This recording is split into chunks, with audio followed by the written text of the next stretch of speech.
Christian, one of the pastors here. And let me just say this. I'm very excited today because what we're going to talk about is something that is so dear to my heart. It's all about the next generation.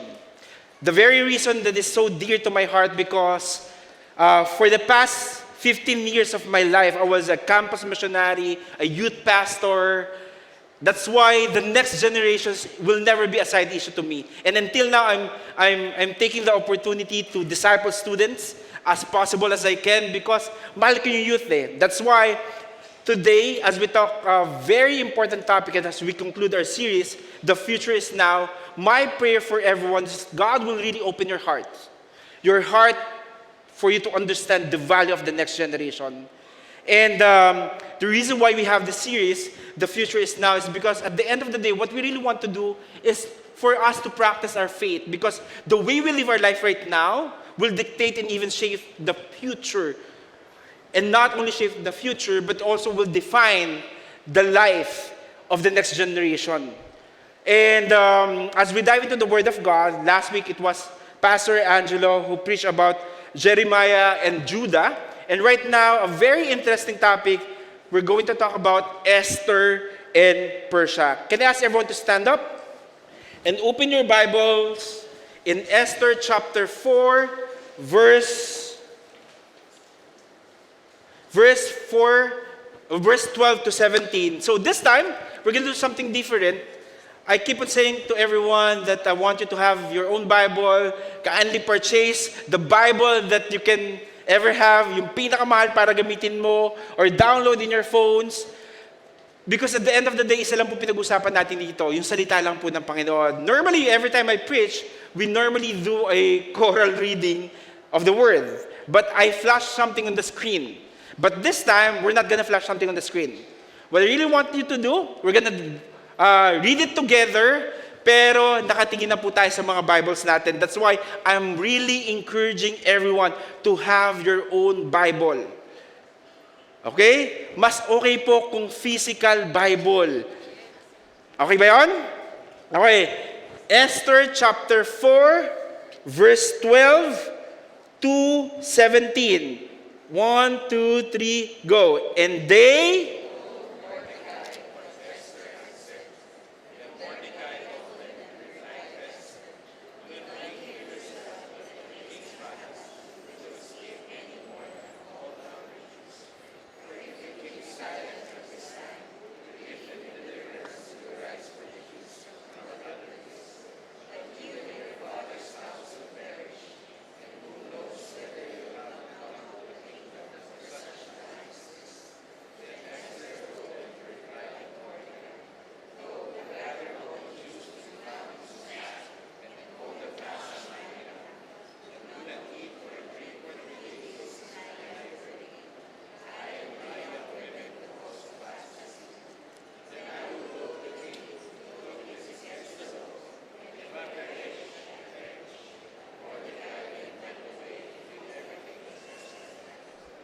Lord, thank you for the reading of your word. I pray that as we read it a while ago, Panginoon, it already ministered to all of us. Lord, may you illuminate your word. And as we dive into your word, may you open our hearts, Lord, to receive something from you, God. Thank you, God, for the Holy Spirit that is at work in and through us. In the mighty name of Jesus, amen and amen. You may take your seats. All right, we're going to talk about the future is now. I think one of the things that's very interesting right now is, most especially at my season, I'm 42 years old already. So, I know, and somehow, talaga nag-age reveal ako dito, no? I know sometimes I'm having a hard time to relate with the older generation, and sometimes having a hard time as well to relate with the younger generation. Because we need to face the reality, at the end of the day, there's a gap between generations. Tama ba ako? May gap po bawat generations. In terms of language, in terms of culture, in terms of tradition, in terms of technology, in terms of values, in terms of work, and even how we can relate to one another. Sometimes it's so hard for us to understand one another, even sobrang tinatry mo na sobrang hard para lang maintindihan ng bawat isa. I have a 6-year-old kid and also a 3-year-old son, grabe lang talaga. Sometimes hindi ko rin din sila maintindihan. Ang galing talaga nilang, alam mo yun, ang galing talaga nilang mangulit, yung mga ganon. And sometimes hindi mo maintindihan yung mga sinasabi nila. But in reality, let's face it, there is a generational gap. There's gap between generations. Why? Because according to science, or the label, eto daw po yung mga generations. So, tingnan natin, show of hands tayo Quick lang naman. Unahin muna natin yung pinaka-ilalim. Hindi, pinaka-dulo muna. Sino dito? Silent generation ka from 1928 to 1945. Silent generation, silent nga. Wala. Nagtataas. Sino dito? Baby boomers ka from 1946 to 1964. Taas ang kamay. Ayan, meron. May mga ilan-ilan. Mga baby boomers. Mukha naman po talaga kayong baby pa. Okay? Next is Generation X. 1965 to 1980. Ay, grabe. May pagtsira. Kasi ulitin ko Sino dito? Generation X? Yeah. Sino dito naman? Gen Y. 1982 to 1996. Madami ang Gen Y Ito yung mga eraser heads. Next is, sino dito yun? Gen Z. Yan. Hindi ko pa sinasabi yun. Yung iba talaga nagtataas. Gen Z kayo sure Sino dito? Gen Z? 1997 to 2012. Wow. At yung pinakabago, Generational Alpha.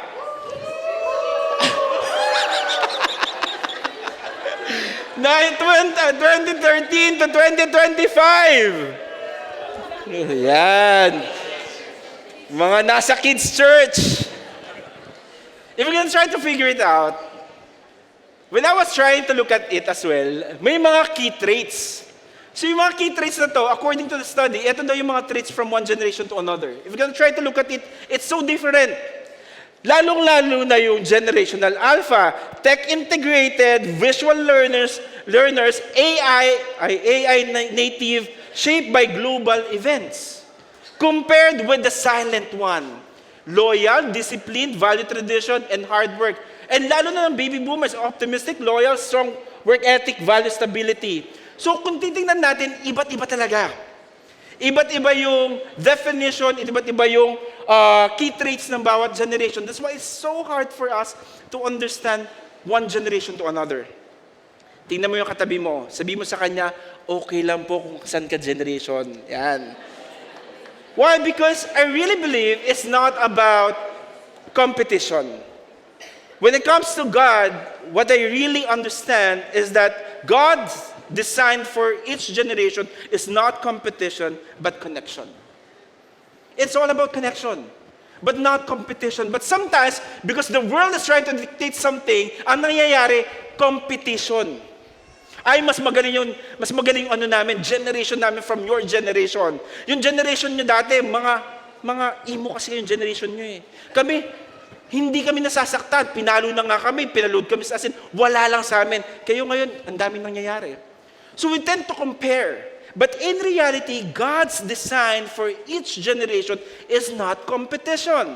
But it's about connection.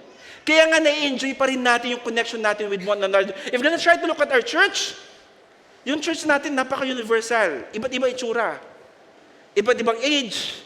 May adult, may seasoned, may younger ones. Season tawag ko doon para at least the younger ones. And we can interact with one another. Why? Because it will never be about rivalry, but it will always be about relationship.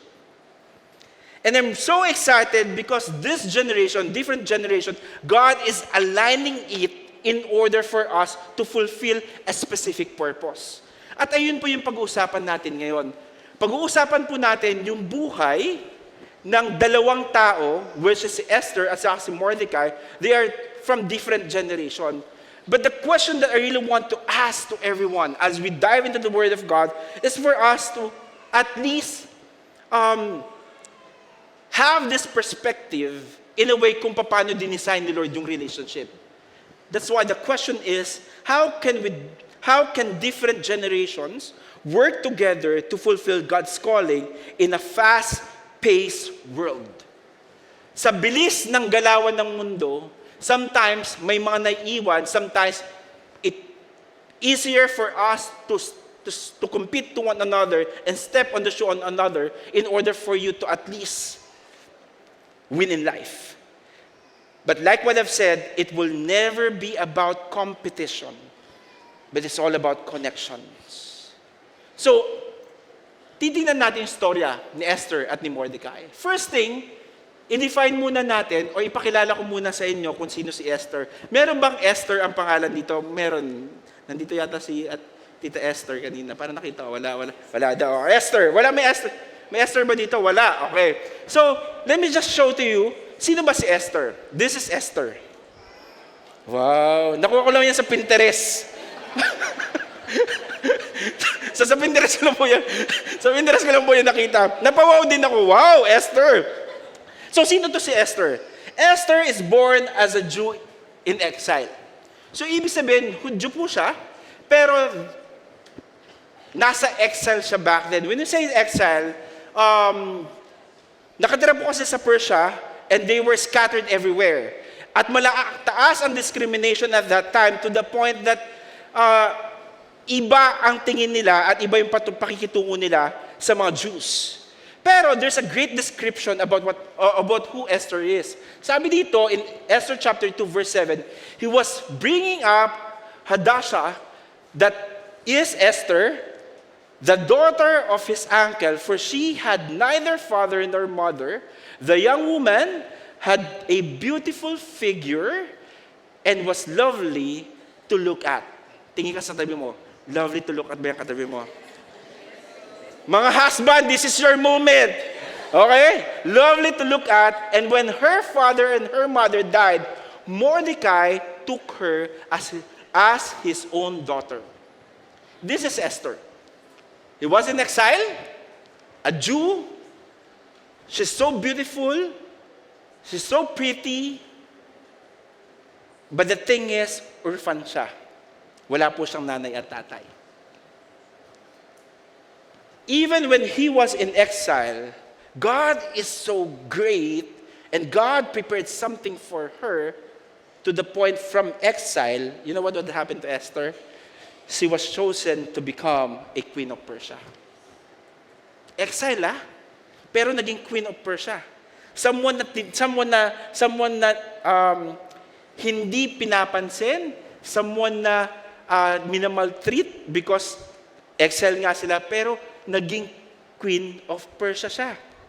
So paano to? Sabi sa Bible in Esther chapter 2 verse 17, the king loved Esther more than all the women, and she won grace and favor in his sight more than all the virgins, so that he set the royal crown on her head and made her queen instead of Vashti. What had happened po kasi, si Vashti po kasi, he was the queen back then of Persia. But the thing is, when the king held a party, sabi ni king, dalhin mo dito yung queen ko, si Queen Vashti. Si Queen Vashti, ang ginawa niya, no show up siya. So dahil walang show up si Queen Vashti, it's a disgrace for the king. So, may mga kausap siya sa paligid na sabi, hindi to tama, kaya in order ni king na magkaroon ng beauty pageant. So lahat daw na magaganda sa eyes at beautiful, lahat na magaganda at lahat ng towns, hanapin yung magaganda at magkakaroon ng beauty pageant. From the beauty pageant, dun po nanalo si Esther. Okay? At ito daw po ang kauna-unang beauty contest back then. Okay? Bago pa nagkaroon ng Miss Universe. Okay? Miss Persia. Okay? So, eto si Esther. Grabe lang, no? From being an born as exile, now, God planned for this person is for her to be a queen. Iwanan muna natin si Esther. Next is si Mordecai. Pinterest lang din po yan. Okay? So, si Mordecai, a Jewish exile who raised Esther. Di ba? orphan si Esther.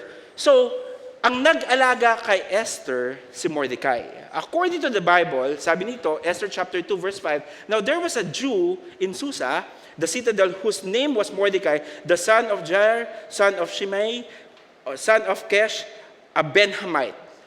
Sabi dito, si Mordecai, siya mismo ang nagpalaki kay Esther. Pero pareha silang exile. Hindi lang siya exile, definitely may mga namamaltreat din si Mordecai at that time. Kasi they were scattered everywhere. Pero alam mo ba, napakaganda ng plano ng Panginoon sa kanya. Why? Because from being an exile, he was promoted to be the governor of the king. It was stated there in Esther chapter 10 verse 3, for Mordecai the Jew was second in the rank of the king. Grabe! And he was great among the Jews and popular with the multitude of his brothers, for he sought the welfare of his people and spoke peace to all his people. So ang nangyari, from exile as well, ang plano ng Panginoon is for him to be the second man. If we're gonna try to look at it, sometimes, makikita natin yung isang tao in a position without anything. A position wherein, if you're gonna look at that person, parang walang pag-asa to. Parang exile, yung nabubuli, yung tipong least ka sa pila, yung tipo ikaw yung pinagkakatuwaan, ikaw yung parang walang pangarap, ikaw yung parang walang something na mararating sa buhay. Pero, I want you to understand, for God, it's totally different. Esther and Mordecai, they were exiled, but God has a great plan for them. If we're gonna try to look at the next generation right now, parang ganun din tayo sometimes. We look at the next generation, ay para tong exile na to. Alam mo yung pa-TikTok lang, pasayaw-sayaw lang. Tapos walang ginagawa kung kundi, alam mo yung lumabas, mag-computer games, mag-Valorant, yung mga ganun. Pero in reality, yes, sometimes we are so judger, but in reality, sa mata ng Panginoon, they're totally different. Now, the reality is, yes, naging queen at naging governor si Mordecai, pero from point A, as an exile, to point B, sobrang daming nangyari. At ano yung nangyari doon? Ayun yung kung ano yung storya ng Persia. So ano ba nangyari sa Persia? A deadly decree against the Jews in Persia. It says there in Esther chapter 3 verse 8 to 9, then Haman said to King Ahasuerus, alam mo, tinatalunan ko na ito, basta yan na yan, si King, there is a certain people scattered abroad and dispersed among the peoples in all the provinces of your kingdom. Their laws are different from those of every other people, and they do not keep king's law, so that it ayoko na nga dyan, yung mata ko gumagalaw, so that it not to the king's profit to tolerate them. If it please the king, let it be decreed that they be destroyed, and I will pay 10,000 talents of silver into the hands of those who have charge of the king's business, that they may put it into the king's treasure. So si Haman, siya yung dating governor. Sabi niya dito, dahil ako yung bagong governor na yun, lahat kayo magbabow down sa akin. Pero, si Mordecai, because the only person that he will bow down to is God. So hindi siya nag-bow down. Sa sobrang galit ni Haman, ang ginawa niya, lumapit sa king at nag-ask ng decree, etong mga hudyong to scatter everywhere. Hindi sila nakikinig sa akin. Hindi sila nagpa-follow, nagpa-violate sila ng mga rules and regulations na meron tayo dito, ng laws. So ang i-concern ko po, king, baka pwede nating patayin na itong mga to. Then, what did it happen? The king said yes to Haman. Ganon yung itsura. Knowing si Esther at si Mordecai, they're all Jews. Grabe lang. So, if we're gonna try to look at it, that very situation is a very difficult situation that they are facing. The new generation, which is Esther, and the older generation, which is Mordecai, they need to do something in order for them to save the Jews. They need to be united. They need to hear the word of God. They need to stand together in their conviction. So ano yung ginawa nila? In order for them to stand as one generation in fulfilling the calling that God has placed in their lives. First, Mordecai's role. The older generation must guide the younger generation with faith and courage. It says here, ito po yung ginangyari. This is the response of Mordecai with the situation. Una-una, alam mo ba, he raised Esther like his own daughter. It says in the passage, Esther chapter 22 verse B, when her mother and her father died, Mordecai took her as his own daughter. It talks about stewardship. Meaning, hindi man niya to anak. Yes, kaano-ano niya to, pamangkin niya to, pero he took the responsibility to raise the child. I really believe all of us here, meron tayong anak, yung iba dito may anak tayo, yung iba dito may pamangkin tayo, yung iba naman dito, binigay sa inyo yung something na valuable, which is, ikaw muna magkabila, magtatrabaho sa abroad. But the question is, the way Mordecai handled the situation, he makes sure that he will be a good steward to Esther. The question is, as a parent, are we a good steward with the sibling, with the kids that God has blessed to all of us? Bilang isang tita, good steward din ba tayo sa mga pamangkin natin? Bilang isang teacher, good steward ba tayo sa mga estudyante natin? Bilang isang empleyado, good steward ba tayo sa mga tao nakikita natin? But for Mordecai, it's so clear there that he raised Esther like his own daughter. Walang pag-aalinlangan.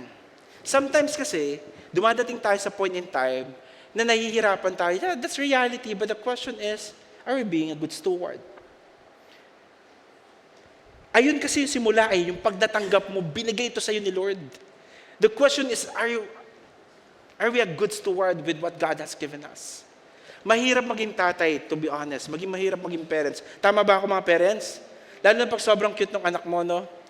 Mahirap. Pero at the end of the day, you need to accept the reality that God placed that kid in your life. And not only that, sabi niya dito, he checked on her well-being daily. Sabi dito in Esther chapter 2 verse 11, and every day Mordecai walked in front of the court of the harem to learn how Esther was and what has happening to her. Grabe, no?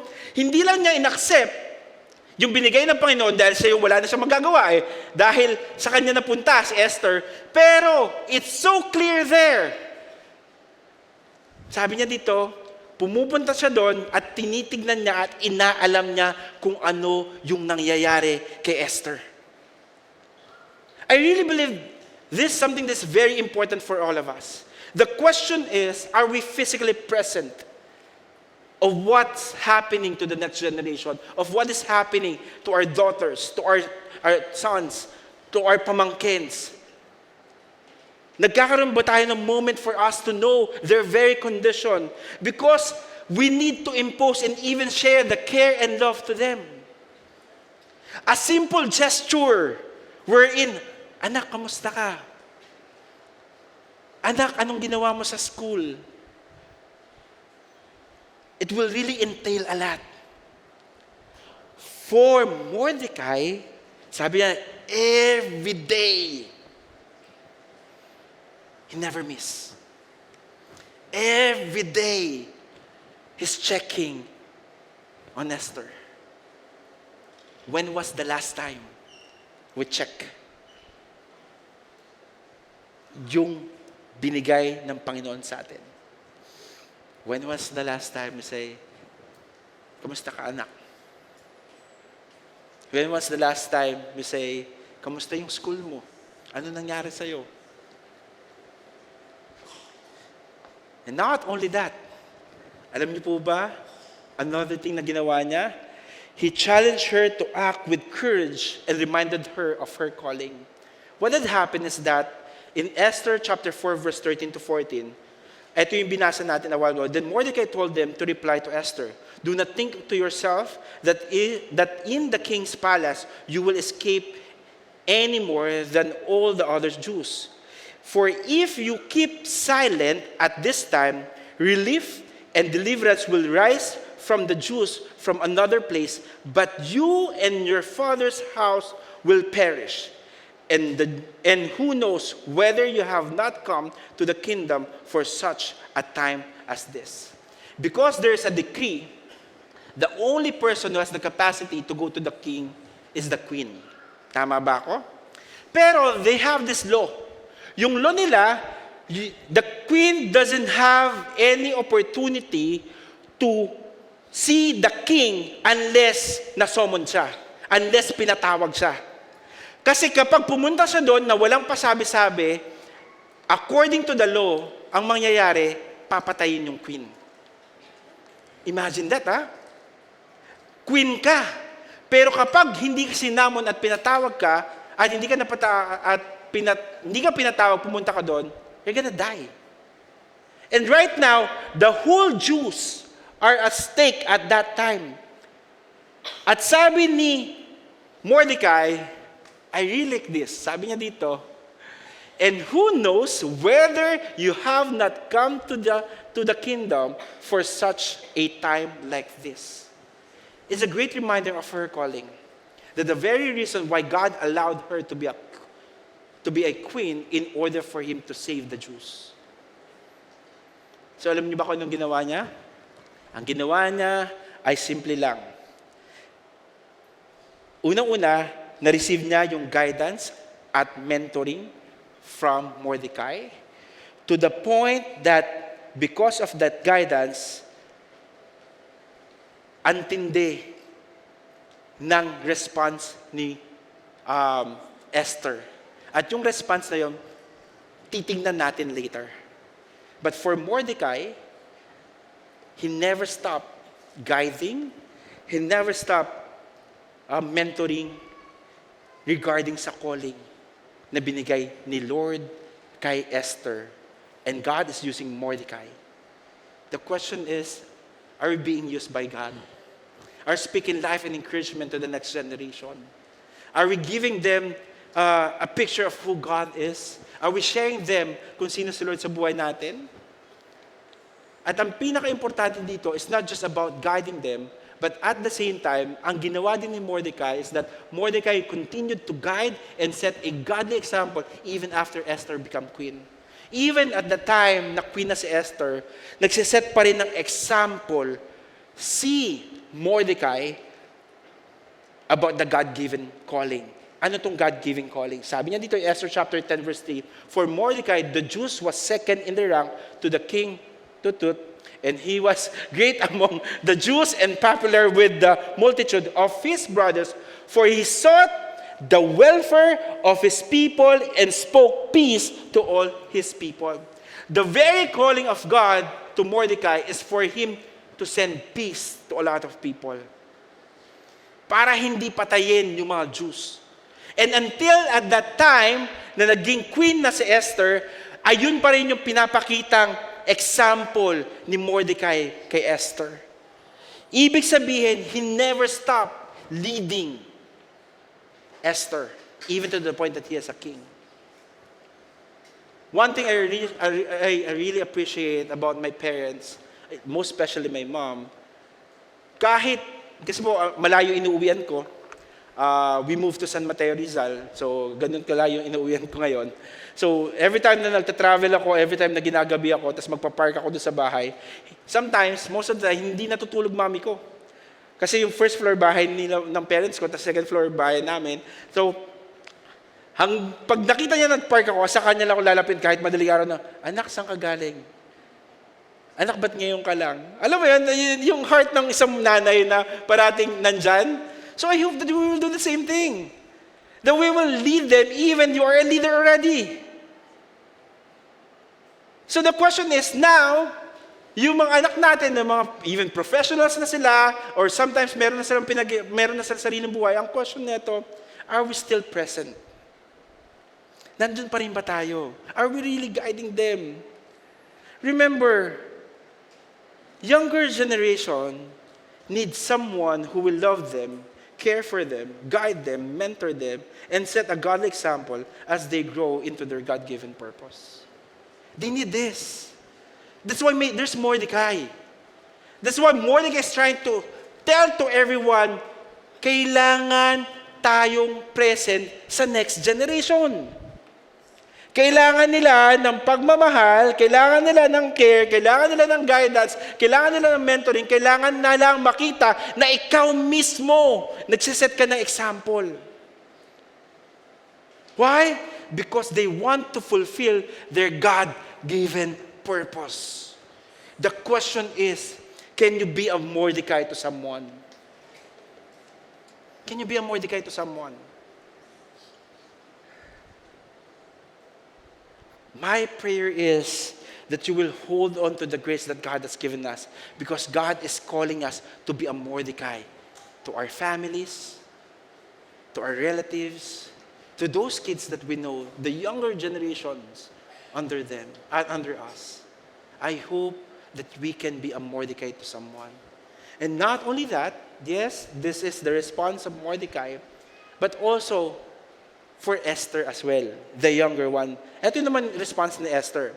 The younger generation must respond with trust and bold obedience. First thing, ito yung ginawa ni Esther. She obeyed and trusted Mordecai from the very beginning. Unang-una pa lang, nag-trust na siya.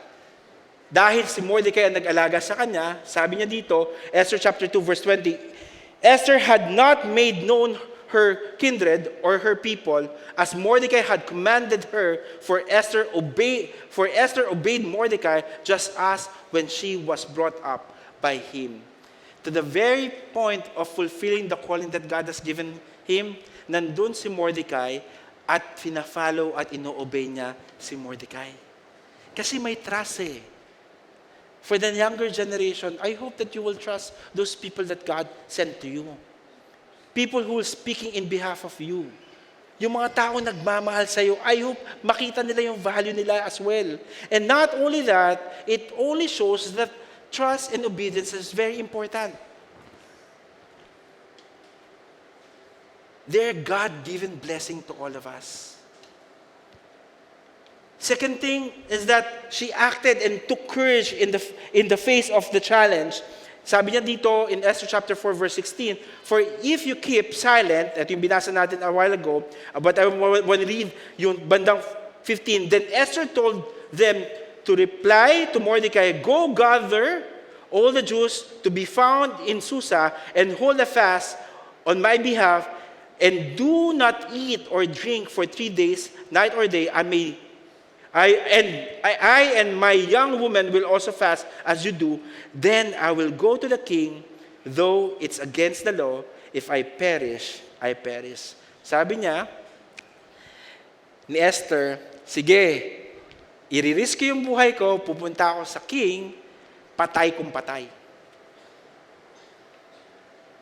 I'm going to fulfill the calling that God has placed in my life.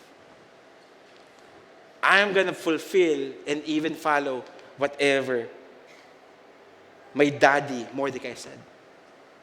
Pero, hindi lang siya nag-rely kay Mordecai. Why? Because at the end of the day, yung courage na nakuha niya, alam niyo ba ang ginawa niya?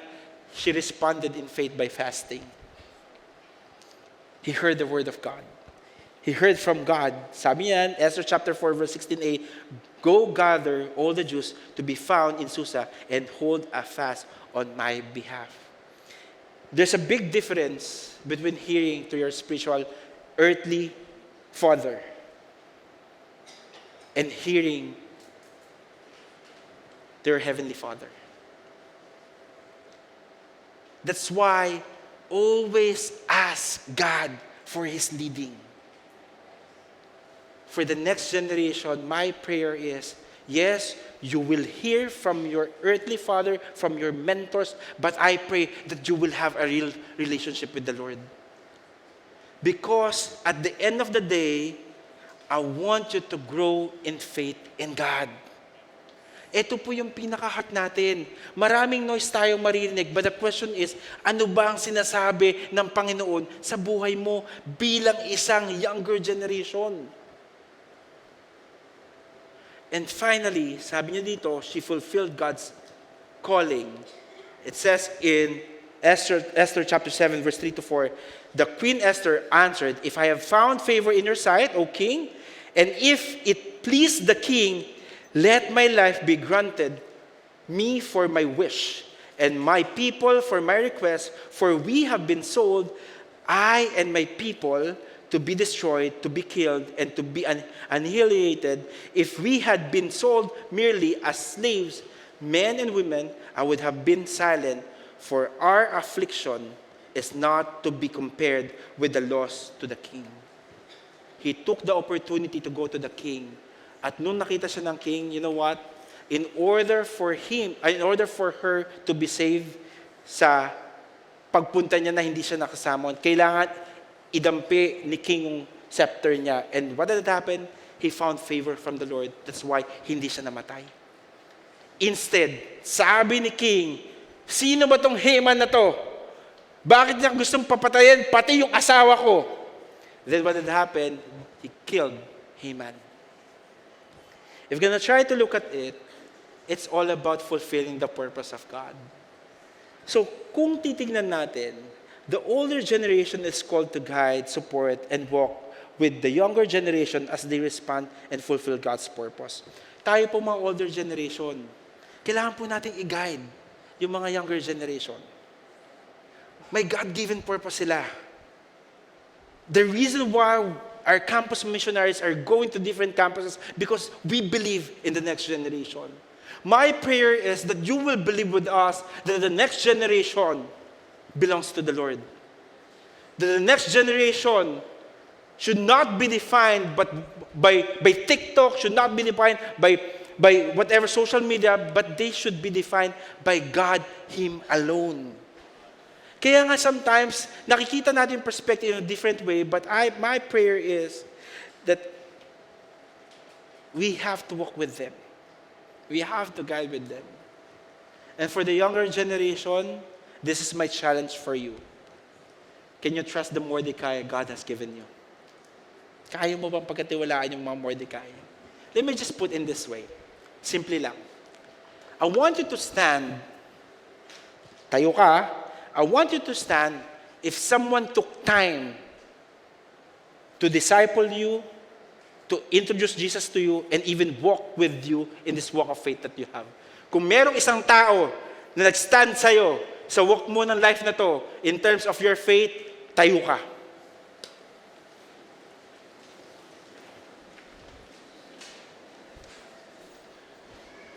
How many of you here nang makatayo ngayon, thankful kayo sa pinadalang Mordecai ni Lord? Yes. It's about time to be a Mordecai to someone. Why? Because God is calling us to be a Mordecai.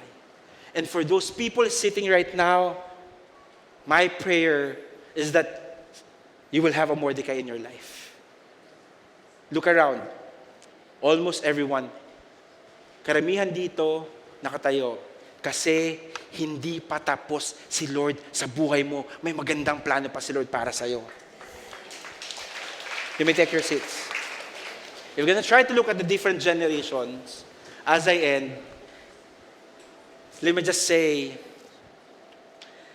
when generations walk together, faith is ignited, courage is strengthened, and God's purpose advances. If we will just come together, if we will just hold the rope together, if we will just declare the promises that God has for this generation, the current generation, the next generation, and even the older generation, what I'm telling is that God's purpose will really advance. Kapatid, lahat tayo dito, may role po tayong kailangang i-portray. At ang role nun is for us to be a blessing whatever generation yung nakakasama natin. Yung katabi mo, kahit may puting buhok yan, you can be a blessing to that person. Yung katabi mo, kahit hindi yan sobrang tangkad, magiging blessing ka sa kanya. Yung katabi mo, na kahit sobrang ganda niyan sa paningin mo, sobrang ganda niyan talaga.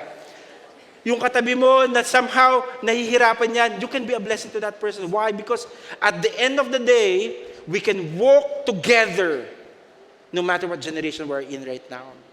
The question is, will you trust that person? The question is, will you open your hearts to that person? Kaya nga may victory group po tayo dito. For those people who wasn't able to stand up because alam niyo sa sarili ninyo, as of now, wala pang nag-walk sa inyo, lapitan niyo po kami. O kaya lapitan niyo tapikin niyo yung tumayo kanina. Willing yan. Maging Mordecai sa buhay mo. Parang hindi ka, willing yan maging Mordecai sa buhay mo. To be honest, why? Because kasi na-experience niya kung ano yung value na may Mordecai. Kaya remember, as I end, the challenge is, can you be a Mordecai to someone? And another challenge is, will you trust the Mordecai na sined ni Lord para sa buhay mo? Can I ask everyone to stand up? And take this time to really worship Him. And as we worship Him, can we just allow God to speak in and through us? Allow God. Maybe some of you here, meron lang pinaplan si Lord sa puso mo, ay, eto, kailangan ko mag-walk with this person. But I don't have the courage. My prayer is that God will reveal it to you. Or maybe some of you here, you have already Mordecai, pero hindi ka nagtitiwala. My prayer is that God will loosen that callous heart so that that callous heart will beat for God again so that you will trust those people around you na dinadala niya. Can we just worship Him?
I really believe the very word of God for all of us is faithfulness.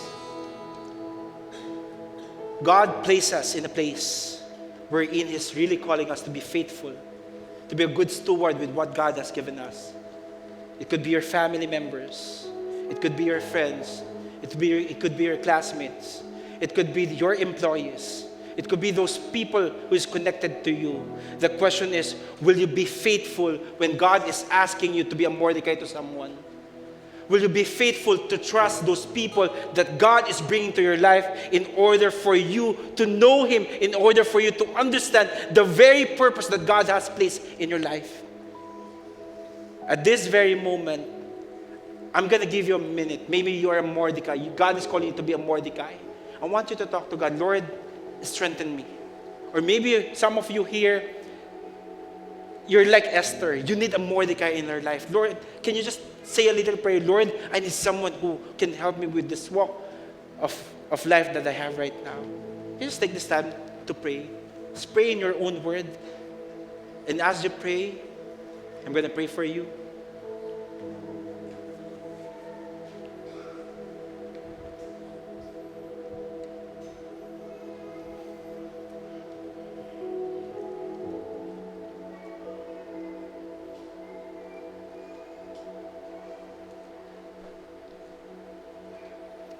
Lord, we just want to say thank you. If you're calling us, and we know that you are calling us to be a Mordecai, even to the next generation, Lord, teach us, prompt us, strengthen us, empower us, in order for us to speak life and encouragement to the next generation. Lord, I know we have fears, but at the end of the day, we just want to lay it down to you, God. May you use us. Yung po mga upuan dito, Panginoon, Lord, we pray that you will use us to bring the harvest that you have given us, Lord. We may be able to invite them and show them and even allow them to experience what we're experiencing right now. And for us, Lord, like Esther, we did a Mordecai. Lord, my prayer is that we will be bold enough, Lord, to talk to someone, to humble ourselves, whatever status in life we have, Lord, we know that we need to grow in our relationship with you. Lord, maraming po salamat because you're speaking in and through us. In the mighty name of Jesus. Amen. You may take your seats. Let me just share something. Speaking about the next generation, the harvest field, grabe na po, hinog na po, and we really need workers. The harvest is plentiful in different campuses, to the point na ang dami pong open doors na nangyayari around Pasig. Meron na po tayo Estancia, Kapasigan, Rainforest. And I really believe God is really calling us to take and even claim the harvest that God has given us. Meron po tayong mga campus missionaries, leaders, workers who's really helping us from different locations. At ang masaya po dito, marami po tayong campuses na pinapasok. At kung hindi niyo po alam, there's about 150,000 student population around Pasig.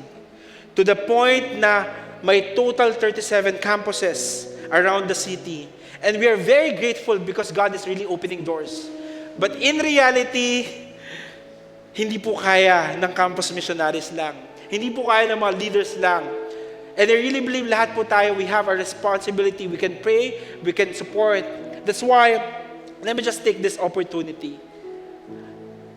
Meron po tayo mga campus missionaries really going to different campuses just for them to make sure that they can preach the gospel so that those students will really have an opportunity to understand the God-given purpose na meron sila.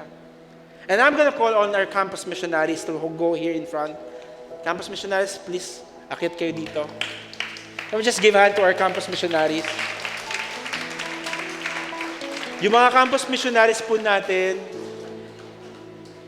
they set aside their dreams, even the capacity in order for them to be an artista. Yung ba dito, talagang artista, no? Yung ba po dito, talagang, all of them are really graduate and professionals. But they answered the call from God to be a campus missionary and to do this full time. Back then, 3 years ago, I was part of this team. standing with them, believing with them, and believing that the next generation will be reached out. But the thing is, hindi po nila kayang lahat, hindi po namin kayang lahat. We need your partnership. There are different ways on how you can partner with us. First is, please pray for our campus missionaries. Pray for them. You just don't know kung ano po yung battlefield na pinapasok nila. But they are there to raise the banner of Christ. Second is you can partner with them in terms of maybe some of you here, you are a lecturer, you are a speaker, you can partner with them as well. But not only that, you can support them financially. What do we mean by that? They're in their MPD, Ministry Partnership Development. There's certain portion po ng church we're really partnering with them as well. Pero they're giving us opportunities to support them financially. They're living by faith every month so that they can fulfill the calling that God has given them. And maybe some of you here, God is touching your heart to be part of the ministry that God had called them. Meron po tayong partnership card. Sa upuan po ninyo, may ballpen po din dyan. We're gonna give you a few minutes. I'll give you a minute to answer. Maybe some of you, God is calling you to partner with them. Can you just write in this card and write your information? What's gonna happen, they will contact you and explain to you kung ano yung mission field na dineposit ni Lord sa puso't isipan po nila. And my prayer is that God will open your heart to be generous in every occasion as you partner with them, most especially in terms of finances. It doesn't matter how much the amount, but it's all about your heart to be part of what God is doing in different campuses. I'm gonna give you a minute. Then after that, we're gonna pray.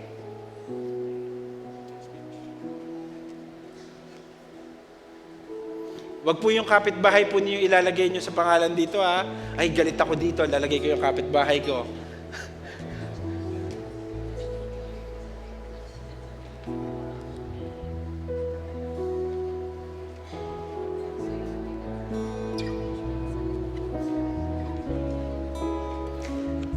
As you do that, Romans chapter 10, verse 14 to 15, how then will they call on him in whom they have not been believed? And how are they to believe in him of whom they have never heard? And how are they to hear without someone preaching? And how are they to preach unless they are sent?